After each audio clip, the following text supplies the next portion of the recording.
दिल है मेरा दीवाना यारों में तो चला दिल है मेरा दीवाना यारों में तो चला Yes guys, यो गीत त आम स्योर तपाईँले सुन्नुभएको होला. Yes the song is from the movie Raju Ban Gaya gentleman जो चाहिँ 1992 मा रिलिज भएको.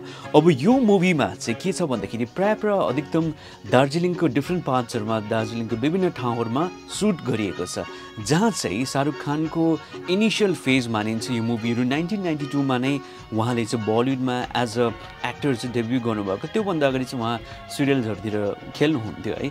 सो 1992 मा चाहिँ उहाँले डेब्यु गर्नुभएको र प्रोबेबली राजु बन गया जेन्टलम्यान चाहिँ सेकेन्ड या थर्ड फिल्म हुनुपर्छ शाहरुख खानको. अनि इनिसियल फेजमा चाहिँ है अब त्यति बेला भर्खर शाहरुख खानको विवाह पनि भएको अनि दार्जिलिङ त्यसै पनि ब्युटिफुल होइन त्यसै क्विन अफ हिल भनेर भनिन्थ्यो. सो गौरी खानसँग भर्खर उहाँहरू विवाह भन्नुभएको रहेछ होइन.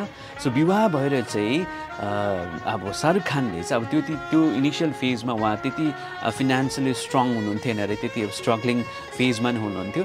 सो गौरी खानलाई चाहिँ म तँलाई चाहिँ अब हनीमुनको लागि चाहिँ म प्यारिस लान्छु है. सो प्यारिस लान्छु भनेर चाहिँ उहाँले चाहिँ सुरुक्कै दार्जिलिङ लिएर आउनु भएको रहेछ है. सो अब त्यति बेला गौरी खानलाई अब त्यति बेला थाहा थिएन र साँच्चै नै अब प्यारिस नै लिएर आएको जस्तो लाग्यो अरे. र पछि आएर चाहिँ होइन त्यो सुटिङ पनि थियो अनि उहाँको सुटिङको दौरान चाहिँ गौरी खानलाई लिएर चाहिँ घुमाउनु भनेर चाहिँ उहाँले दार्जिलिङमा लिएर आउनु भएको रहेछ. और जब शादी हुई थी तो मैं बहुत गरीब था और गौरी middle class well to do थी. तो जैसा होता है मैंने इसे वादा किया कि शादी के बाद मैं तुम्हें हनीमून पे पेरिस ले जाऊंगा, ऐसा ना आईफिल टावर दिखाऊंगा, ये सब बातें मैंने की. लेकिन ऑब्वियसली वो सब झूठ था क्योंकि मेरे पास ना पैसा था ना एयर का टिकट था. बट मैंने थोड़ा कन्विंस किया. फाइनली पहली बार बहुत सालों बाद I think it was 35 years later a film had been shot in Darjeeling और राजू बन गया जेंटलमैन का हम एक गाना शूट करने के लिए गए थे. तो मुझे ऐसा फीलिंग आया कि गौरी भी कभी गई नहीं है बाहर, इसको पता नहीं चलेगा, तो मैं इसको पेरिस बोल के दार्जिलिंग ले गया था. ये हमारा हनीमून है.